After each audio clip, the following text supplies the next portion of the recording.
Tudo bem? Tudo certo. E aí, Tranquilo. o pessoal ir entrando, né, já para mais uma live nossa. Isso aí. Aí a gente faz o seguinte, quando eles chegarem, a gente dá os recados. O Tá. Joel acabou de chegar. Boa noite, Joel. Fala, Joel, beleza?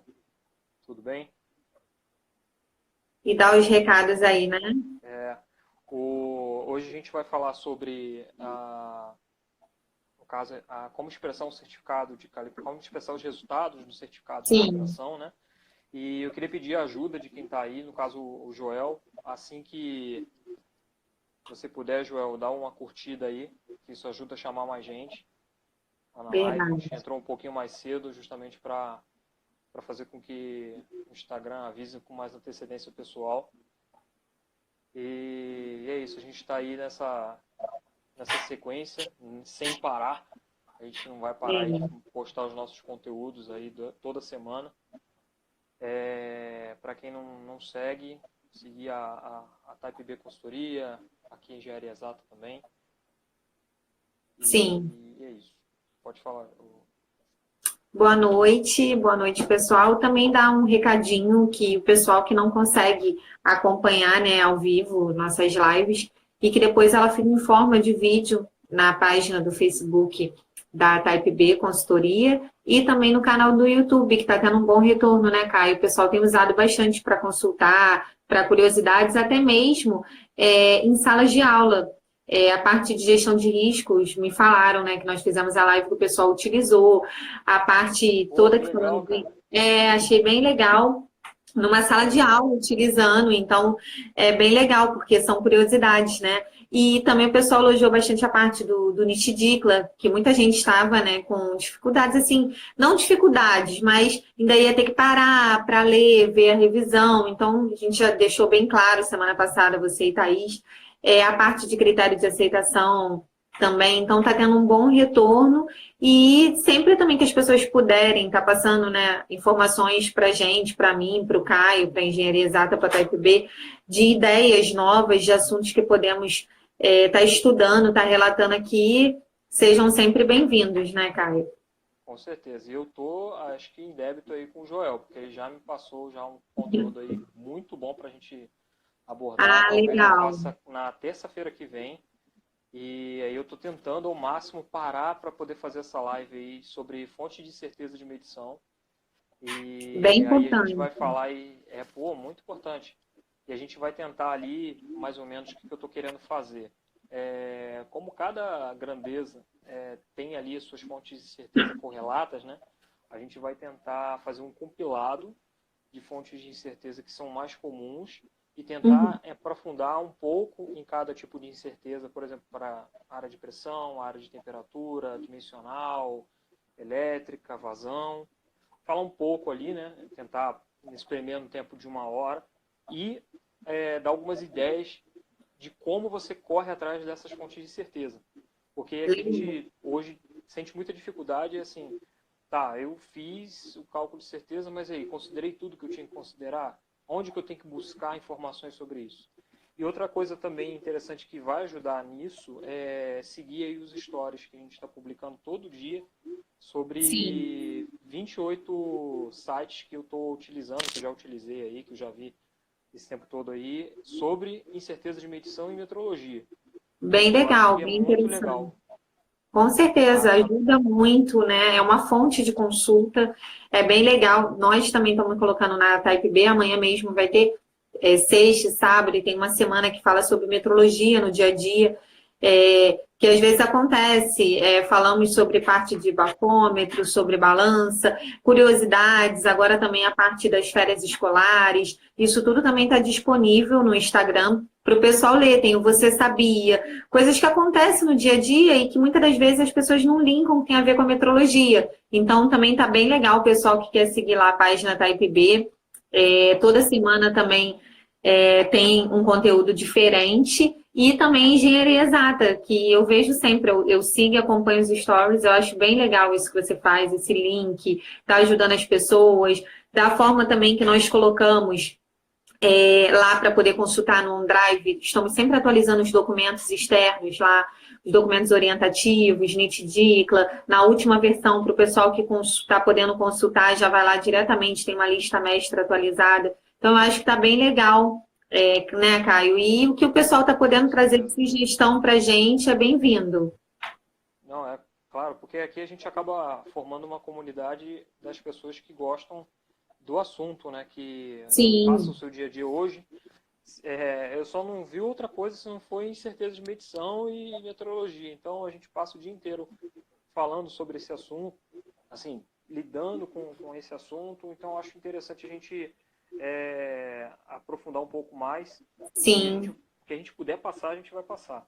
com E certeza. também essa questão que vocês estão trazendo aí do link lá dos documentos, eu acho interessantíssima, porque Sim. só hoje eu já tentei acessar o site do Inmetro. Infelizmente, a gente tem aquele problema lá do Inmetro que você não consegue E isso, baixar quando vai nada. baixar, dá algum probleminha que não consegue. Então, com Pô, isso aí, já ajuda vocês já a ir diretamente pegar os documentos necessários e atualizados, né?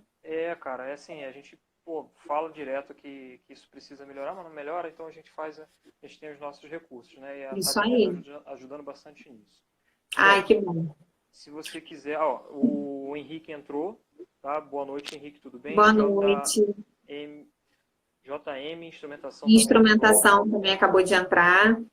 Boa Boa noite, galera. noite. Então, pessoal, agradecer toda quinta-feira o pessoal que está aqui sempre, o Joel está sempre por aqui, agora JM Instrumentação que entrou. Sejam bem-vindos a mais uma live. Que nós trazemos também hoje um tema muito interessante, que muitas pessoas ainda têm dúvidas, né, Caio? E é de extrema importância para o pessoal aí da área. O tema de hoje é como expressar os resultados de calibração em certificados.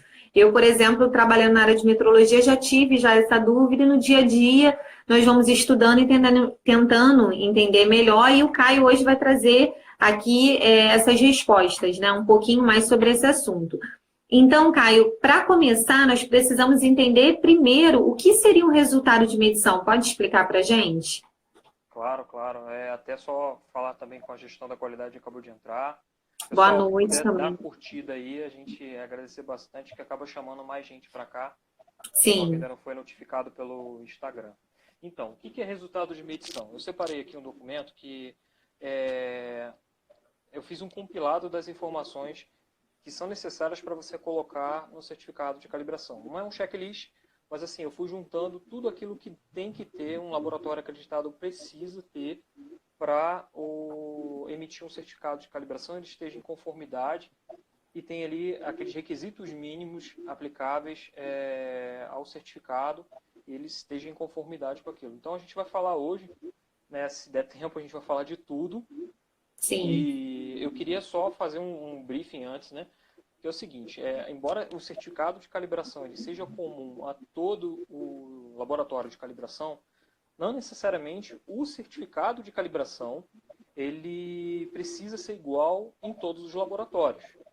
Igual em formato, em ordem de disposição dos itens que estão ali, não precisa. O que a gente precisa seguir requisitos mínimos para que esse certificado ele tenha a sua qualidade e a sua competência garantida. Ele seja um resultado, um certificado, um documento confiável. Mas sim, como esse documento confiável vai ser disposto, as informações vão ser inseridas ali, aí uma outra questão que cabe a cada laboratório. Não sei se vocês já tiveram oportunidade de pegar diversos certificados de diversos laboratórios e vocês viram que cada um deles tem uma maneira de expressar os resultados da calibração. Só verdade. que isso não tem uma norma, em nenhum momento a norma diz que você deve seguir uma determinada sequência, mas que você tem que ter o cuidado de seguir todos aqueles requisitos que a gente vai abordar aqui, né? Sim, Então, para mim, o certificado de cada laboratório é a marca do laboratório. A gente brinca lá no laboratório que o certificado de calibração é a ponta da lança. Então, sim, se eu, por exemplo, fizer um certificado meia boca, expressar um certificado para o meu cliente que não seja exato ou que ele não tenha clareza, que ele não tenha, que ele seja ambíguo, que ele não tenha ali objetividade, sabe o que vai acontecer comigo? O meu cliente ele vai olhar para o meu certificado e vai falar assim, mais um documento. Sim, Não é isso que vai hoje... afetar diretamente a qualidade do seu serviço, né? Com certeza, com certeza. Assim, tem clientes que tem clientes e clientes, mas tem clientes que se Sim, preocupam com a qualidade daquelas informações. Eu me preocupo com a qualidade com quando eu certeza. boto um certificado para calibrar. Então eu quero que o certificado que venha parar na minha mão seja um certificado que seja claro, que eu não precise ficar ligando para o laboratório para saber o que quer Para dizer dúvida. aquele termo ou aquela dúvida que, vamos dizer assim, não que eu não que eu não possa ligar, eu posso ligar, mas eu tenho que ligar para uma dúvida válida, não sobre uma dúvida boba, corriqueira. É lógico que erros em certificados hoje são comuns, né? A pessoa pode errar ali na digitação, há meios de se controlar isso, de se corrigir, Sim, otimizando sua planilha de cálculo de certeza, otimizando sua planilha de cálculo para ela já linkar com o certificado e você ter o mínimo de ação possível ali. Análise por duas pessoas distintas no laboratório, a figura do signatário, enfim, são dispositivos que você tem hoje para poder evitar esse tipo de erro. Então, resumindo, entendi. o certificado ele pode ser expresso da maneira que o laboratório quiser, porém, ele tem que seguir Esses uma receitinha requisitos. de bolo, uma receitinha de bolo, e essa receitinha de bolo, uma parte dela está na norma 17.025, lá no item Entendi. 7821. A gente vai falar daqui a pouco. Mas respondendo a tua pergunta, o que é resultado de medição? Se a gente entrar no VIN, resultado da medição significa o seguinte, vou ler o VIN aqui. Conjunto de valores atribuídos ao mensurando, juntamente com toda a informação pertinente disponível. Né? Parece aqueles termos vagos do VIN, né? Mas se a gente olhar com um pouco mais, um olhar crítico, né, a gente vai perceber que ele está querendo dizer que o certificado, perdão, que o resultado da medição ele tem que ter algumas coisas importantes atreladas. Quais são essas coisas importantes atreladas? Ele vai falar isso na nota 2, que ele vai dar um pouco mais de clareza para o que ele está querendo dizer. Nota 2 diz o seguinte, um resultado de medição é geralmente expresso por um único valor medido e uma incerteza de medição. Aí ele faz aqui um parêntese, né? Caso a incerteza de medição seja considerada desprezável para alguma finalidade, o resultado de medição pode ser expresso como um único valor medido. Em muitos domínios, esta é a maneira mais comum de expressar um resultado de medição. Ou seja, o que ele quer dizer com isso? Todo o resultado de medição é composto por um valor medido e uma incerteza. Ponto. Se alguém perguntar para você, vamos supor, Vanessa, qual a sua altura? Você vai falar, eu tenho 1,80 m, mais ou menos 20 centímetros? Não, você não vai falar isso, Não. né? Você vai falar 1,80 m, eu não tenho Sim, 1,80 m, você tem 1,70 m, não sei. isso aí. 1,80 m. 1,69 vai falar. É. Então, o que acontece é que, se você chegar e responder somente o valor da sua altura, o valor medido, tá bom. Por quê? Nesse caso, o resultado da incerteza é desprezável. Né? Mas, num certificado de calibração, em um certificado que você paga para que você tenha ali informações metrológicas confiáveis, você precisa expressar a incerteza de medição. Sendo você laboratório acreditado ou não, você precisa expressar isso. Já acabou o tempo que você tinha aquela malemolência. Eu recebi um certificado esses dias aí que só tinha um erro. Eu falei, pô, cara, você está de brincadeira. Não tem como. Isso é impossível. Verdade. Né? A gente já trata o negócio como impossível. O Sim, Joel aqui perguntou, qual é a principal isso. atribuição do Do signatário? signatário. A principal atribuição do signatário não é só assinar certificados de calibração. O Isso aí. signatário, você quer responder, Vanessa? Não, pode pegar o gancho aí, eu vou com você. Show. Ele tem as atividades do laboratório bem específicas, ele não tem essa descrição na norma 17.025, mas ele é citado em alguns documentos orientativos do Inmetro. O signatário é uma persona que é designada pelo laboratório, que essa pessoa tem uma competência comprovada para analisar e emitir certificados de calibração. Ele é responsável por aqueles resultados. Sim. Ele pode calibrar, o signatário pode ter competência para calibrar? Pode. Eu acho até importante ter. Mas primordialmente, ele tem que ter competência para analisar os resultados da calibração, tratar esses resultados e fornecer ali a sua assinatura através do certificado de calibração. Sim. E também é um conhecimento também do cálculo de incerteza, né, Caio? De saber ali, interpretar e tirar qualquer dúvida ali, até mesmo do cliente, né? Isso. E assim, ele é uma figura mais importante ou de igual maneira ali do gerente técnico? Não, ele tem cargos diferentes dentro do laboratório. Então, Sim. O signatário executa uma atividade, o gerente técnico executa outra, o técnico executante executa outra. Então, assim, a gente precisa entender que o signatário ele tem ali um grau de responsabilidade maior pelas informações que ele assina. Tanto que toda a acreditação, toda a avaliação, o laboratório precisa informar a lista de signatários, comprovar a competência de todo mundo ali que está assinando os certificados. E se alguma coisa acontecer com esse signatário, tudo aquilo que ele assinou pode ser colocado em xeque. Né? Então, vai afetar diretamente, né? Um retrabalho também pode acontecer, né? Não, com certeza, assim, as possibilidades, né, dessa irresponsabilidade são grandes. Então, é importante que a figura do signatário, uma vez, só para vocês terem ideia, eu estava sendo avaliado a primeira vez para ser signatário no laboratório. E eu estava todo bobo ali fazendo as contas de cálculo de certeza, e quem parou para me avaliar não foi o avaliador técnico, foi o avaliador líder, que era até o Anselmo, se não me engano. O Anselmo me parou e falou assim: Caio, você tem noção do que você está fazendo? Eu gelei na hora, né? E ele me explicou. Já dá um nervoso. Pô, você até quer desistir da situação ali, mas acabou que ele explicou exatamente quais são as responsabilidades e os impactos que o signatário tem, né? Então, não só com o certificado de calibração, ali, aquele certificado vai com a tua assinatura. Então, esse é uma breve descrição do que é o signatário. Espero ter respondido aí, João. E também, Caio, assim, um gancho, teve vários laboratórios já que eu passei que tinha dúvida, que colocava ele num documento para atender o 6.2 de pessoal, descrição de função, e um avaliador falou para mim, nem sempre ele precisa estar, porque ele não é a função, é uma atribuição, igual o João falou, qual é a atribuição? Então, se colocar, assim, como dica, no manual da qualidade ou no próprio procedimento de pessoal, a atribuição que ele precisa ter como requisito mínimo, igual o Caio falou, todo o conhecimento. Claro, calibrar seria uma de extrema importância, mas se não, pelo menos o conhecimento de avaliar, dos cálculos de incerteza, você pode descrever em qualquer procedimento documentado seu. Não necessariamente ter um documento de sistema de gestão de descrição de função ou organograma, e sim uma nomeação, como o Caio falou, né? Isso.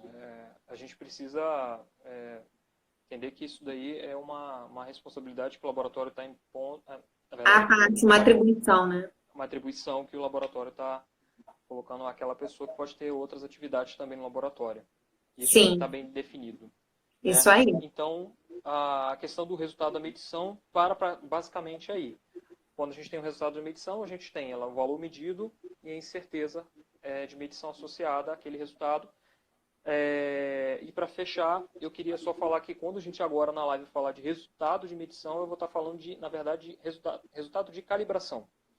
Porque a gente fala de resultado de medição, é resultado de calibração nessa live aqui agora. Por quê?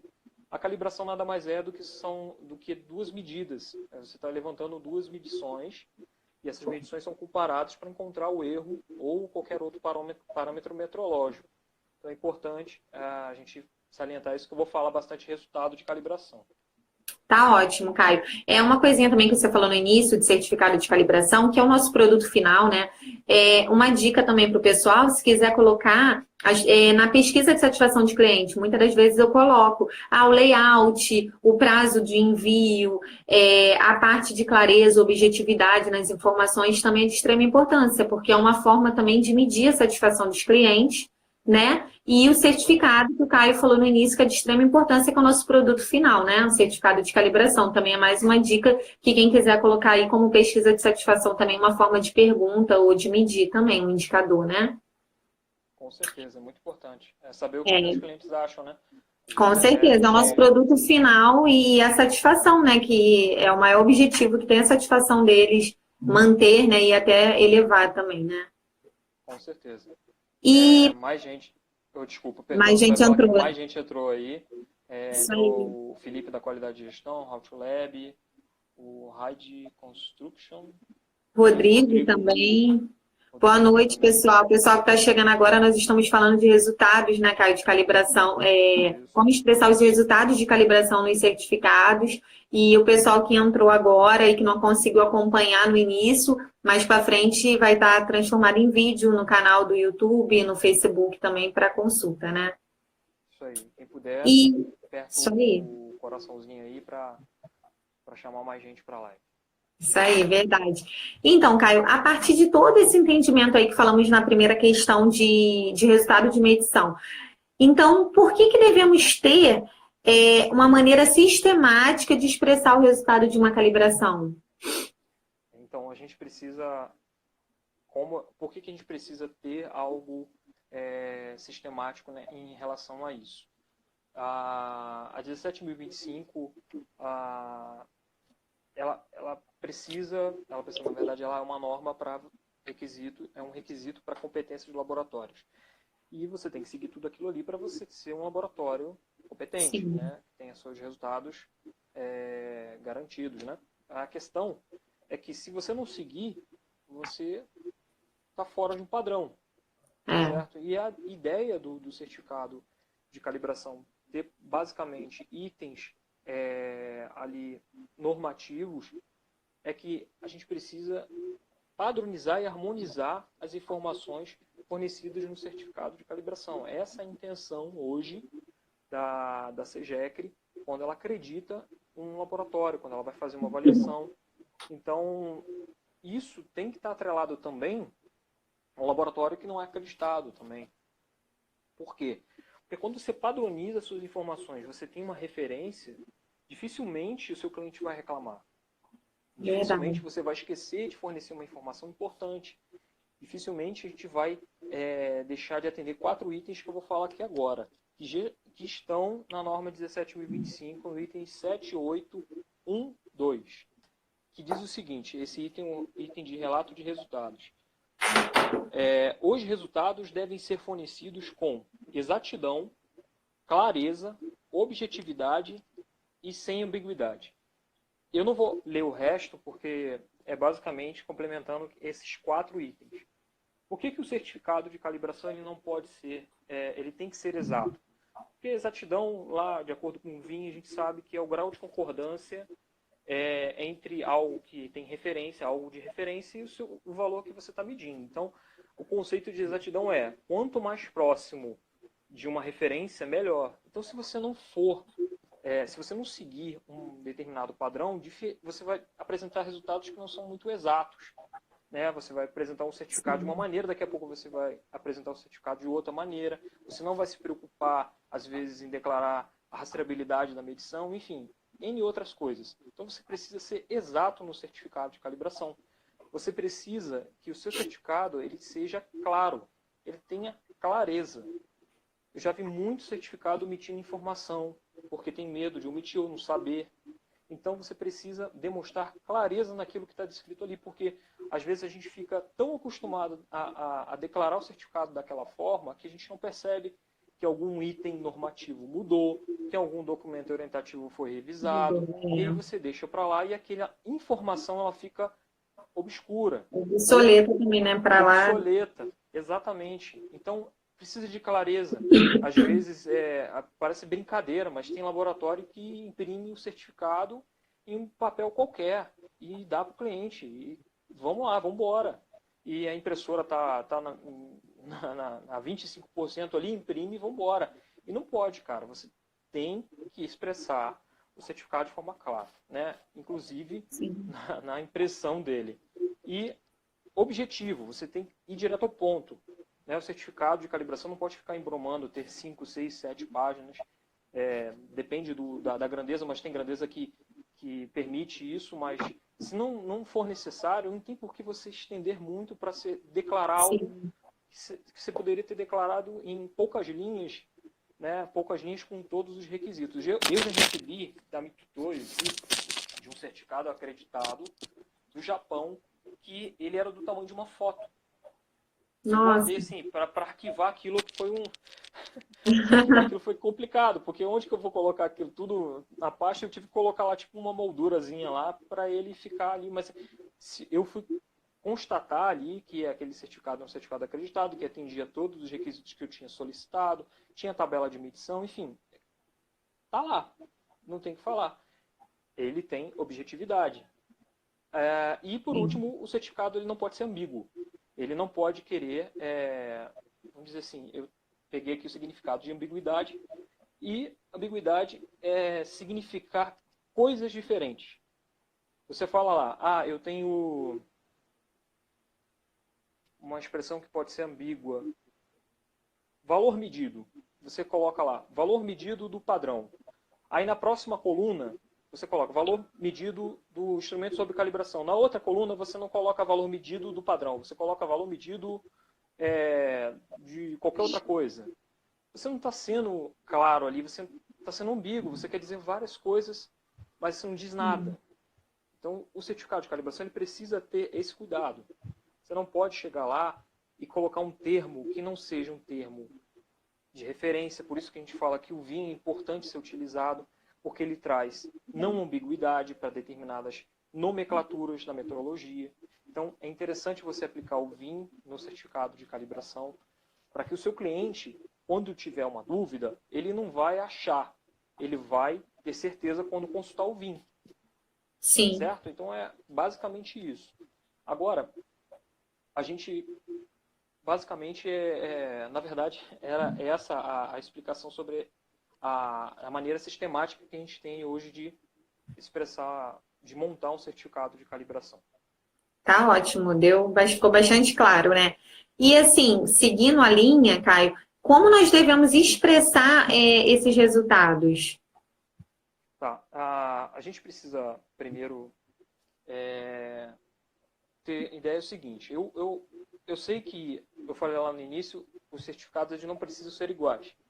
Sim. Porém, desde quando eu entrei no técnico, em metrologia, eu aprendi uma formatação de certificado. E, geralmente, essa formatação é a mais utilizada hoje no mundo da metrologia, nos laboratórios aqui no Brasil. A sequência da disposição das informações.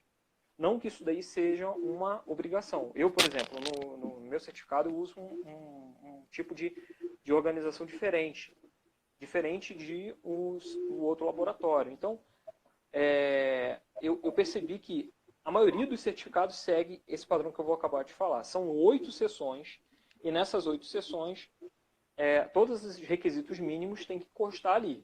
Tá? Então, eu vou falar mais como um guia, não como uma verdade.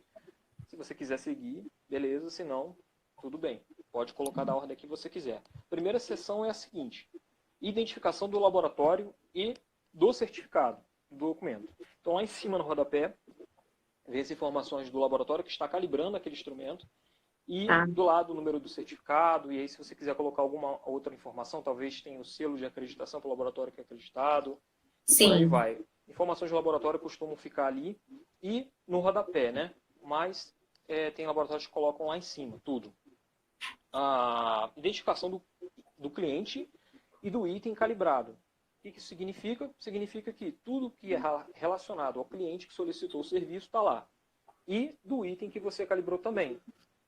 Número de série, modelo, faixa de medição, faixa calibrada, resolução e por aí vai. Aquelas informações pertinentes. A identificação também, né, que é de extrema importância, o tag, né, do instrumento. Tag, isso aí. Por aí vai. São as informações do item calibrado. Então as pessoas costumam colocar isso logo ali no início, depois desse primeiro item. Embaixo, as pessoas costumam colocar os padrões utilizados. Né? Quais os padrões que você utilizou naquela calibração?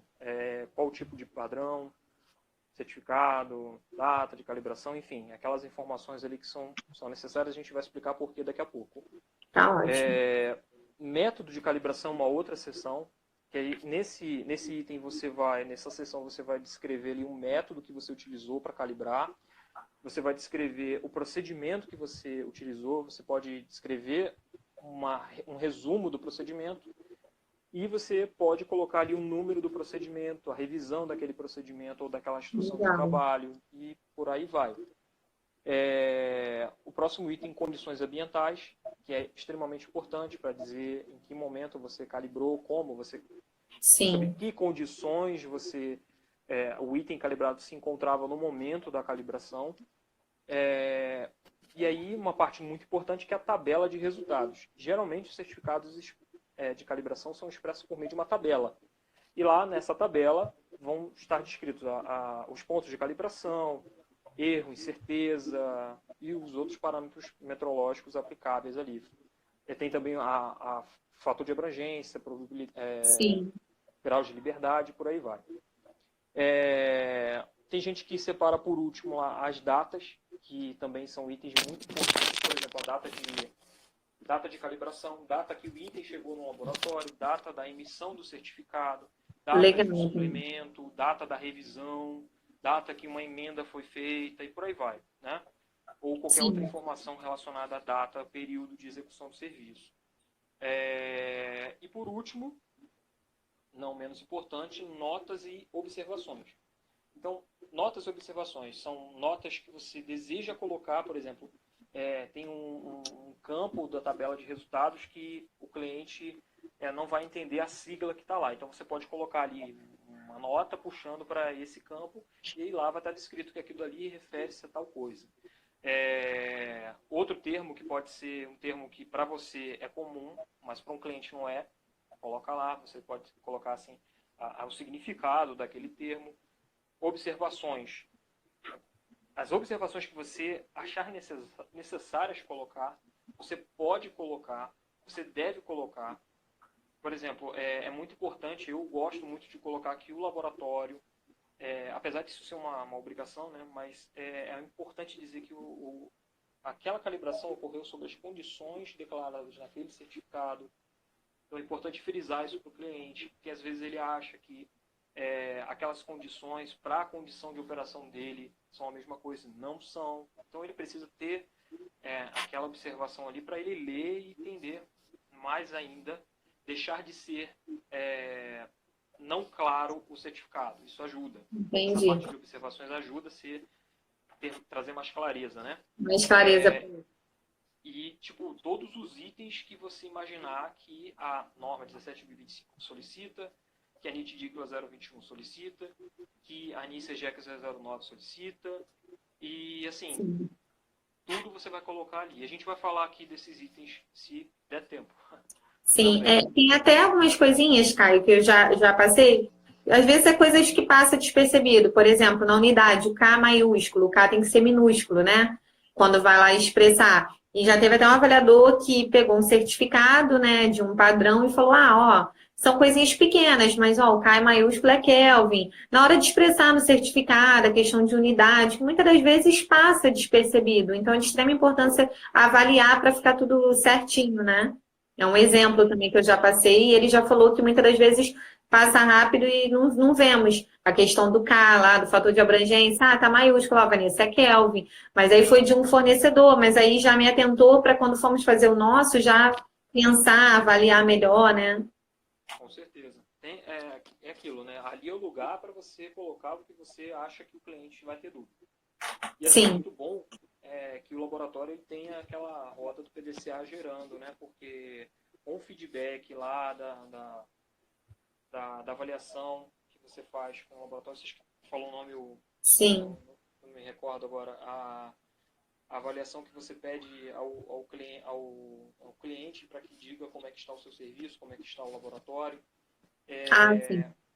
Aquilo ali vai te ajudar a saber mais ou menos ter um feeling do que a pesquisa, né, de satisfação, que você está querendo dizer. Perdão, pesquisa de satisfação vai ajudar esse ciclo de PDCA a girar e você ali Sim. alimentar o certificado com... Enxergar também algo que às vezes a gente não enxerga e passa despercebido por estar fazendo sempre aquilo ali diariamente, né?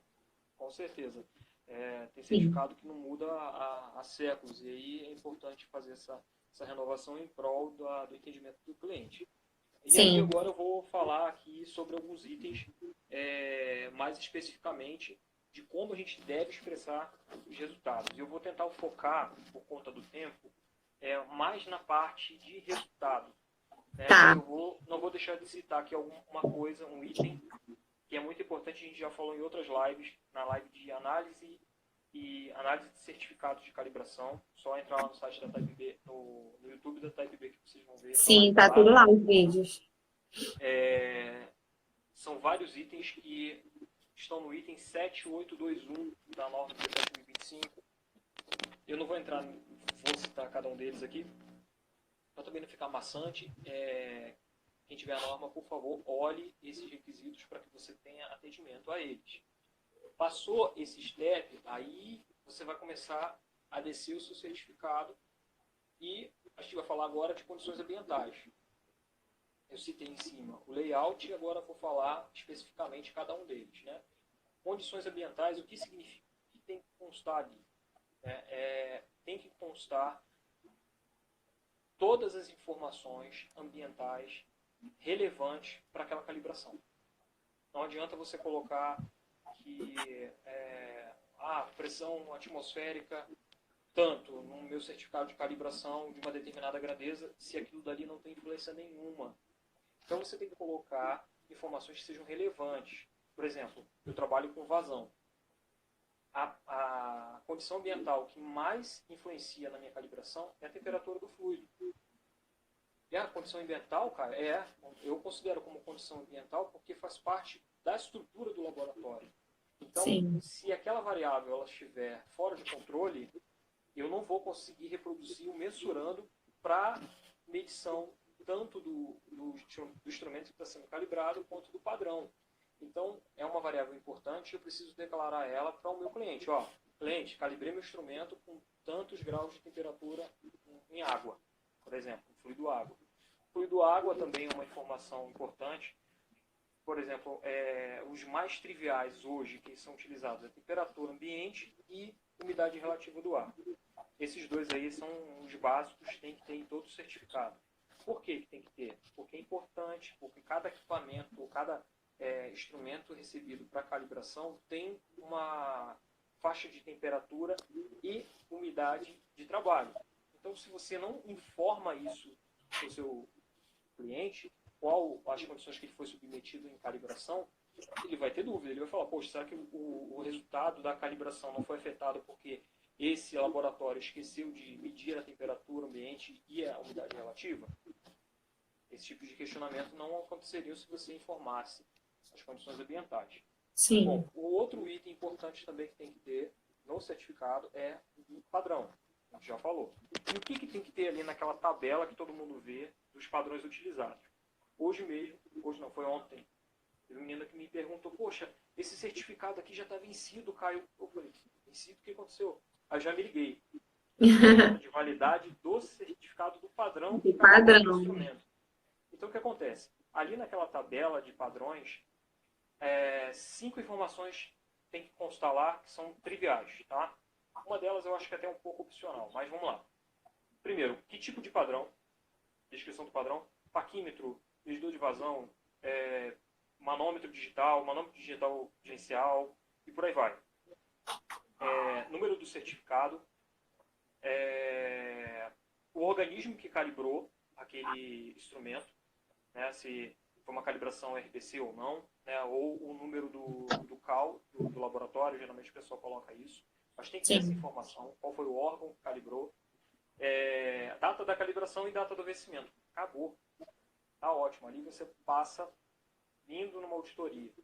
Tá? É claro que você precisa avaliar se não tem uma outra informação relevante para você declarar junto com o seu padrão. Às vezes você precisa declarar que o seu padrão foi calibrado sob determinadas condições e aí você acha interessante colocar isso ali. Tá? Mas considere que essas 5 informações que eu passei são as mais importantes que eu considero para colocar lá. Tá? Sim. Isso para você garantir a rastreabilidade. Garantir rastreabilidade é um conceito um pouco mais amplo e não tem a ver somente com colocar o padrão lá, tá? E fique claro isso. Qualquer dúvida, anexo A da norma 17.025. Anexo A, eu acredito que sim, anexo A. Próximo item, método ou procedimento utilizado, que é o que a gente já falou. O cliente, ele pode receber o certificado de calibração e lá ter uma incerteza, uma CMC. E aí ele olha aquela CMC e fala, nossa, CMC não, perdão, uma incerteza de medição expandida.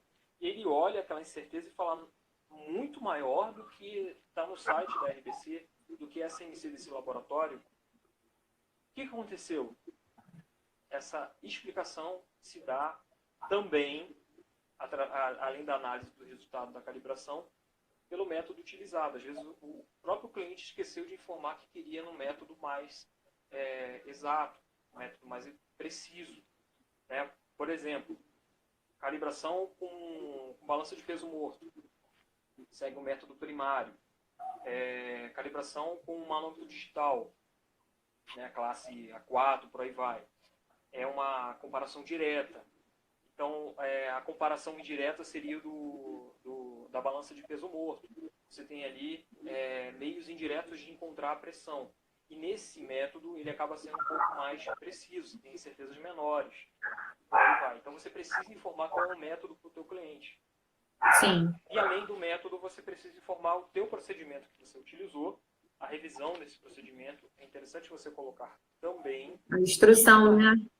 Isso, a instrução de trabalho, com revisão, que a gente já viu que revisão é necessária colocar ali, porque se acontecer alguma coisa, você tem como rastrear qual a revisão que foi utilizada naquela calibração, né? E também um resumo de como foi feita a calibração. Por exemplo, você vai calibrar esse manômetro, vou calibrar um manômetro com um outro manômetro, realizar uma comparação direta entre dois manômetros. Então, você vai descrever lá, foi realizada uma comparação entre dois manômetros, realizando a leitura consecutiva, três leituras consecutivas em cada pressão de referência, no ciclo ascendente, no ciclo descendente e por aí vai. E você descreve ali mais ou menos como é que você executou a tua calibração. Estou falando de uma maneira um pouco simples de fazer. Entendi. E aí, fechou essa questão do método. Aí, próximo item. Próximo item é tabela de resultados. Deixa eu só ver o horário aqui. 15 minutos. Oi? Então, vamos lá. Eu acho até que você, não querendo te atrapalhar, Caio, está respondendo também a pergunta do Joel, né? Que ele fez uma pergunta de o que não pode faltar no certificado. Então, assim, Joel, ele já está até falando o passo a passo, né? Já está até respondendo a pergunta dele. É verdade, Joel, desculpa aí. Não, então, é basicamente isso, Joel. O que não pode faltar, a gente vai traçar agora a respeito da tabela de resultados, então é importante também. O que tem que ter ali no mínimo para você ter um resultado válido ali. Então, essa tabela de resultados é uma matriz que você vai colocar as informações obtidas durante a calibração.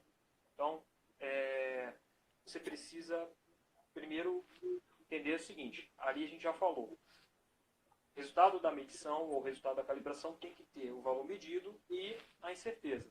Esse valor medido é o erro, né? Você obteve o erro naquela calibração e a incerteza relacionada àquele erro, certo? Isso tem que estar descrito no certificado de uma maneira clara. Por exemplo, tem muito laboratório que emite certificado com erro relativo, que seria o erro em percentual, mas ele não diz qual é a referência que aquele erro percentual pertence. Você, por exemplo, vou fazer aqui a diferença percentual de idade entre mim e você. Não preciso falar, Vanessa. Enfim, aí eu vou fazer essa diferença, mas eu preciso saber qual que é a minha referência. Eu sou a referência? Você é a referência? Sim. Então a mesma coisa acontece no certificado quando você emite um erro relativo. Você tem que dizer de onde está vindo aquela referência. Geralmente, a referência é relacionada ao padrão. Então, se um erro relativo é apresentado no certificado, você, para transformar ele em unidade de engenharia, né, unidade de medida ali, você precisa ver quanto é esse erro relativo em função do padrão de trabalho utilizado, ao valor, na verdade, do padrão de trabalho. Tá? Sim. Então, vamos lá. Primeira coluna da tabela. Primeira coluna da tabela, geralmente, é colocada as faixas de medição, né? Os pontos de medição daquela faixa calibrada. Então, se você calibrou um manômetro, você vai lá encontrar o ponto 0, o ponto 2, o ponto 4, o ponto 6, o ponto 8, o ponto 10, se esse instrumento for de 0 a 10 bar. Então, a partir dessa coluna, você vai ter em cada linha a expressão de um valor de medição, a expressão de um erro, a expressão de uma incerteza, a expressão de um fator de abrangência, a expressão de um grau de liberdade efetivo ou qualquer outra informação relevante ali para o certificado. Próxima coluna, geralmente, vem a média dos resultados que você obteve na calibração. Se você está calibrando ali um manômetro, né, você vai perceber que nas próximas colunas você vai encontrar os valores medidos. Tá? O valor do padrão, ele vai estar um valor corrigido, o valor corrigido do padrão, e na coluna do instrumento sobre calibração, os valores de pressão, no caso, do instrumento calibrado.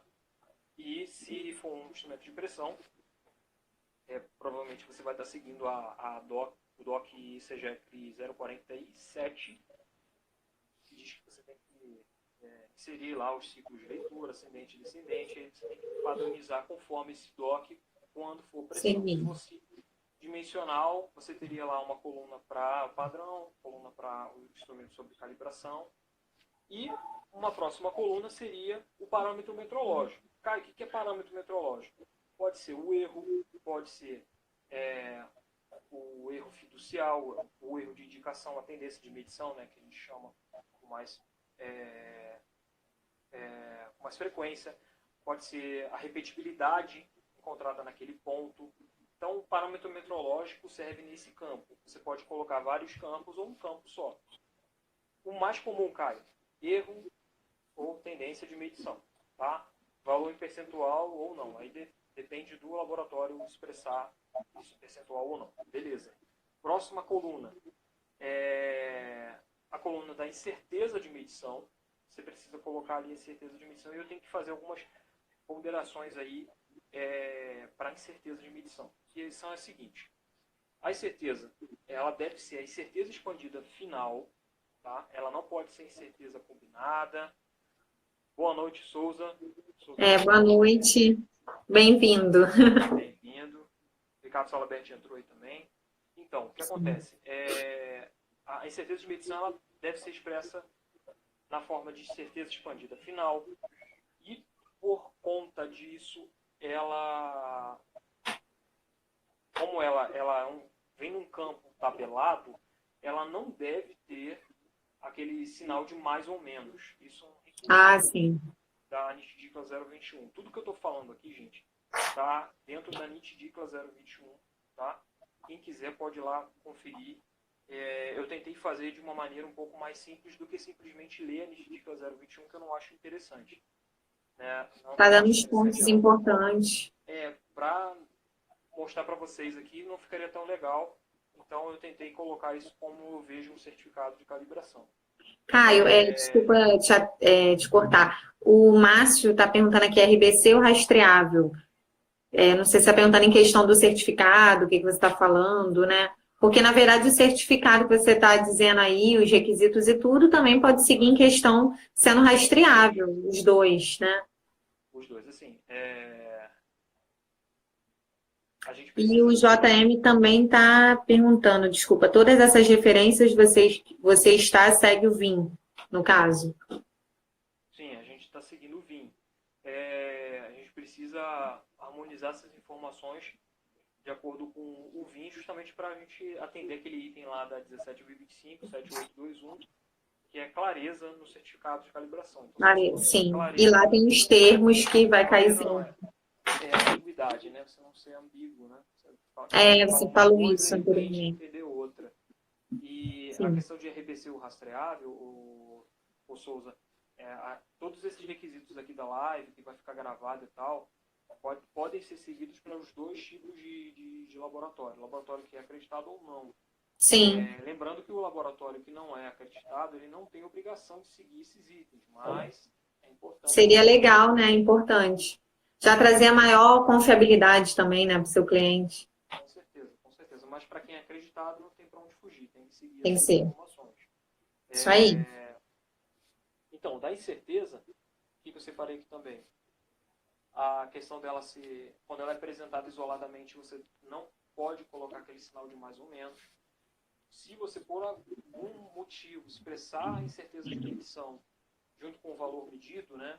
Vamos supor, você encontrou lá o erro de medição em percentual e a incerteza expandida final em percentual.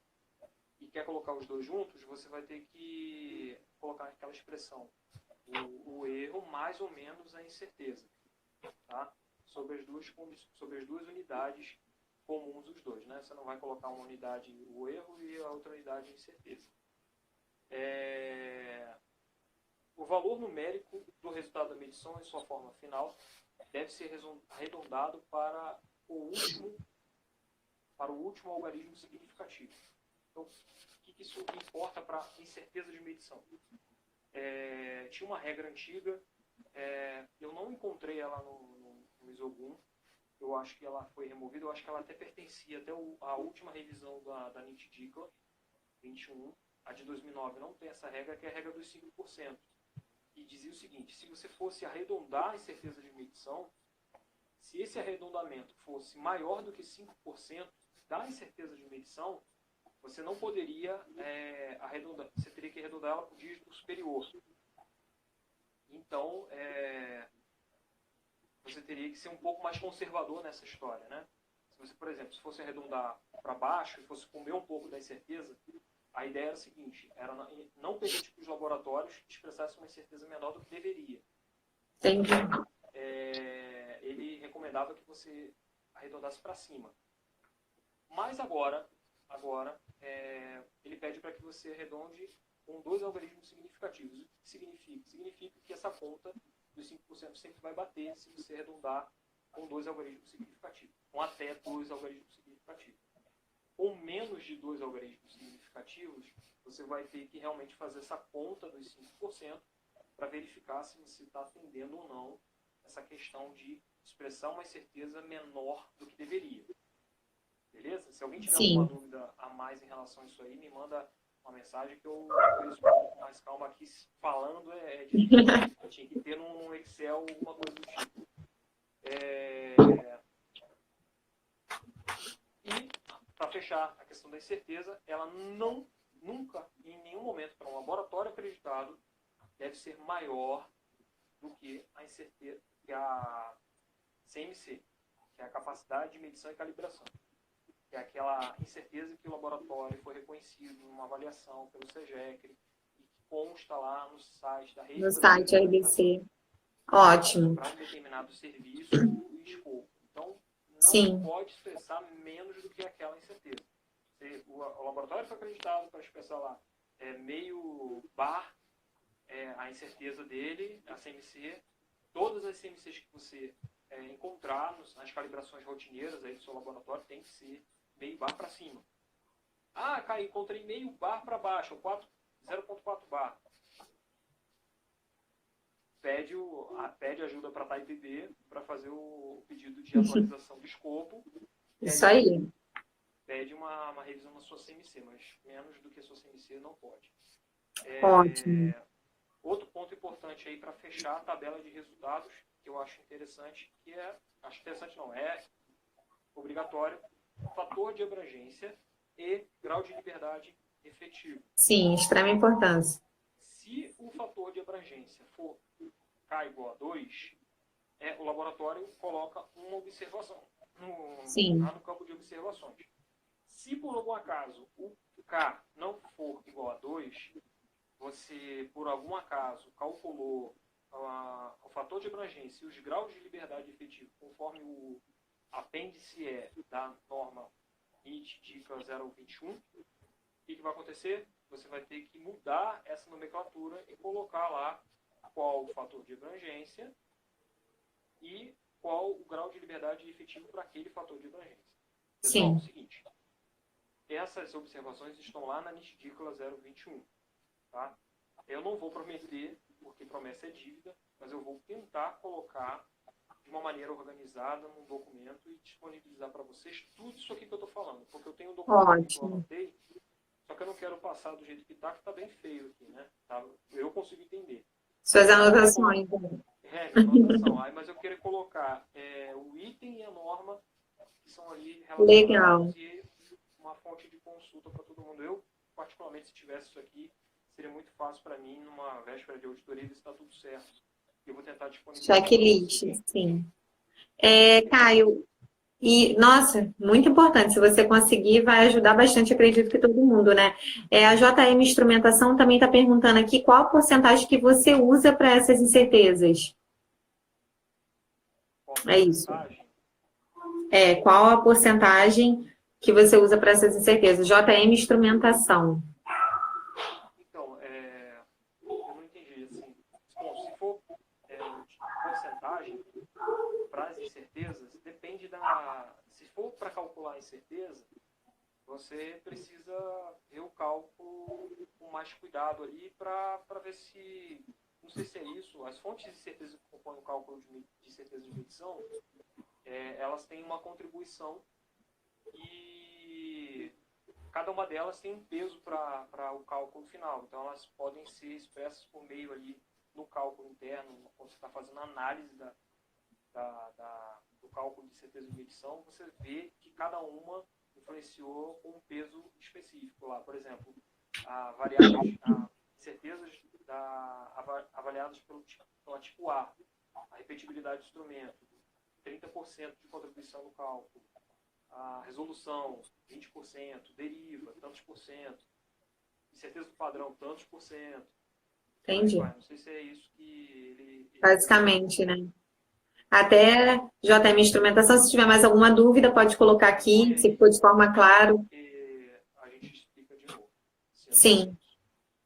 Outra coisa, pessoal, eu vou... Provavelmente a live daqui a pouco vai fechar, porque já está completando quase 1 hora que a gente ligou e ainda tem um pouquinho de conteúdo. Então, a gente vai fechar a live e vai abrir de novo. Tem problema? Ótimo. Tranquilo, tudo certo. Então, tá bom. E acabou que a gente foi falando, o assunto é interessante, né? Tem bastante dúvida, né, Caio? Mas até mais algumas coisinhas que eu tenho de dúvida. Assim, diante de tudo que nós estamos falando do assunto, você pode explicar, assim, quem pode expressar esses resultados de calibração nos certificados? Então, a gente praticamente já respondeu essa pergunta com o signatário, né? Sim, lá atrás falamos sobre ele, Isso, Ele tem, uma das atribuições dele uma das atribuições de um dos funcionários do laboratório, do pessoal, pode ser o signatário. Ele pode assinar o certificado de calibração, ter essa responsabilidade. Mas, assim, se você for um laboratório que não é acreditado, eu recomendo que seja uma pessoa que tenha uma competência próxima ao signatário. Tem conhecimento, né? Exatamente. Tem conhecimento de incerteza de medição, tem conhecimento na área pretendida. Se você está calibrando impressão, você tem que ter uma pessoa que conheça da área de pressão, saiba o princípio, saiba como é realizada a calibração, conheça o método, de preferência já tenha calibrado alguma vez na sua vida. Legal. Então, assim, é importante que essa competência seja garantida. Então, vai muito em respeito a o que a pessoa tem de competência. Né? Você Sim. pode chegar e falar para qualquer um assinar, porque é perigoso para você que está fornecendo serviço, e perigoso para a pessoa também que vai estar ali colocando o seu nome. Tem até um requisito, que é o 6.2, que é o de pessoal, que fala agora, na versão 2017, de monitoramento de pessoal. Então, o monitoramento ligado ao resultado. Então, é de extrema importância também, se a pessoa quiser, vou fazer o monitoramento, pode ser da forma que quiser. Vai cair? Vai cair. A gente voltou, porque ainda tem um pouquinho de conteúdo aqui. Sim, tem ainda umas perguntinhas, né, umas dúvidas. Até que... Desculpa, pode falar, Caio, que eu te cortei. Deixa eu ver aqui o negócio. Deixa eu ver se melhor. O canal Metrologia está falando que o áudio está um pouquinho baixo, o seu áudio. Tá me ouvindo agora? Tá melhor? Eu estou te ouvindo bem. Tá ótimo, pessoal, tudo tranquilo? Estão ouvindo bem a minha voz? Minha Para voz? mim melhorou bastante. Tá perfeito. Beleza. Bom, eu vou falar, se vocês não conseguirem ouvir, eu vou tentar aproximar mais um pouco aqui, porque o fone realmente deu problema aqui. Infelizmente é live, é isso aí. Mas melhorou bastante, tá bem mais alto até. Até o Joel tá botando aqui um sinalzinho de ok, de joia, então tá perfeito. Tá. Então, show de bola. Então, Nós estávamos na parte de signatário, de resultados, o canal Metrologia aí falou que melhorou, tá ótimo. E eu estava até falando sobre o requisito 6.2, monitoramento de pessoal. Monitorar diretamente o resultado. Então, uma dica para o pessoal que vai fazer a forma que vai monitorar, vai a sistemática de cada laboratório, mas essa parte do signatário eu acho legal, porque monitorar o resultado também, né? A competência, fazer uma periodicidade a cada 6 meses. Eu vou fazer uma recalibração de um instrumento, colocar a pessoa para calibrar novamente, por exemplo, é uma forma de monitorar. Vou monitorar quem faz os resultados, quem emite os certificados de calibração. Eu vou pegar e vou avaliar, pegar uma amostra de uma pessoa que digitou um certificado e avaliar se ele está de forma correta, tá tudo legal. Então, também o signatário, essa forma de monitoramento, seguindo o item 6.2, Caio, seria legal também, uma forma, né, da pessoa estar monitorando. além de ser obrigatório, Competência, né? a gente não pode esquecer que essa função dentro do laboratório, né, ela, Sim. ela é muito importante, como eu estava falando, né, é prejudicial caso uma pessoa que não tenha conhecimento assumir esse cargo, às vezes na boa vontade, não sabe exatamente o que está fazendo ali, e é importante, gente. A gente tem que parar hoje para analisar com mais clareza os riscos envolvidos aí nas atividades do laboratório, e uma delas é essa, e você vai ser cobrado de alguma maneira, então é bom sempre ficar atento a isso. Sim. O que eu ia falar também, Vanessa, era a respeito do item 784 da Legal. norma 25, que fala a respeito do requisito específico para laboratórios de calibração. E basicamente o que a gente já falou aqui, né, que é condições ambientais, a questão de rastreabilidade, tem que estar presente ali a declaração de rastreabilidade no laboratório, no certificado. E um item aqui também que tem muita gente que deixa passar esse item, que é a questão do ajuste. O laboratório de calibração, ele não é acreditado, um laboratório que tem a acreditação do Inmetro, lá da CEGEC, ele não tem escopo de acreditação ajuste. Então, se um equipamento que vai para o seu laboratório calibrar, você percebe que esse equipamento está com um erro alto, ou se você percebe, deixa para lá ou não, aí vai do laboratório, o gerenciamento de risco do laboratório. Enfim, a questão é que se o cliente, por algum motivo, é informado do erro daquele determinado instrumento, e ele deseja que seja realizada uma calibração, um ajuste, tem que ficar declarado no certificado de calibração que o laboratório não é acreditado para ajuste. Para não acreditado precisa disso? Não precisa, mas é bom informar. Por quê? O cliente entende que o laboratório é uma oficina de manutenção. Tem no canal Metrologia uma figurinha, um meme muito engraçado aí, que o cara pergunta se o laboratório, o meu instrumento quebrou, vou mandar para calibrar.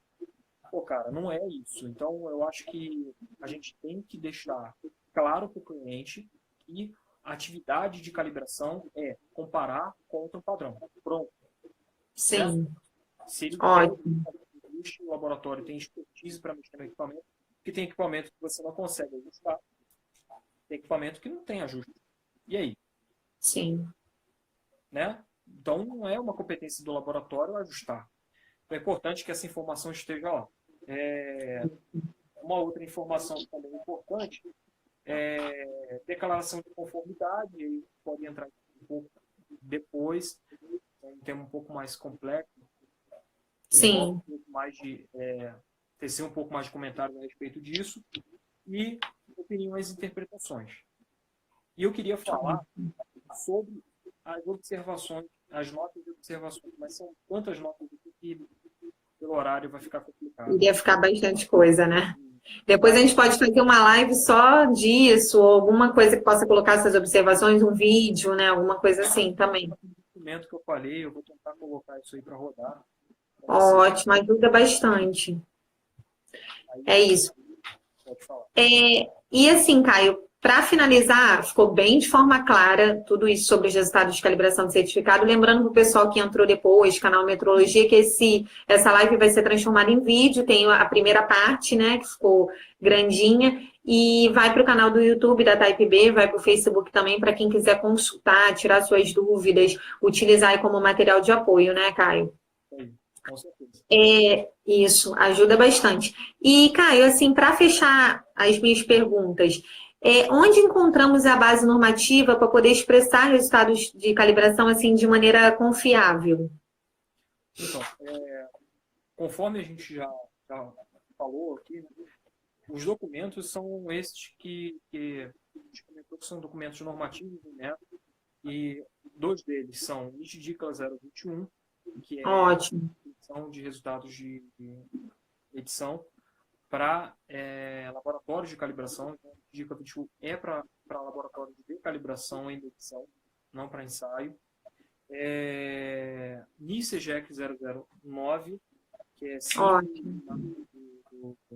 de um laboratório deve seguir, são recomendações sobre símbolos e marcas, e tem lá item só falando sobre certificado de calibração.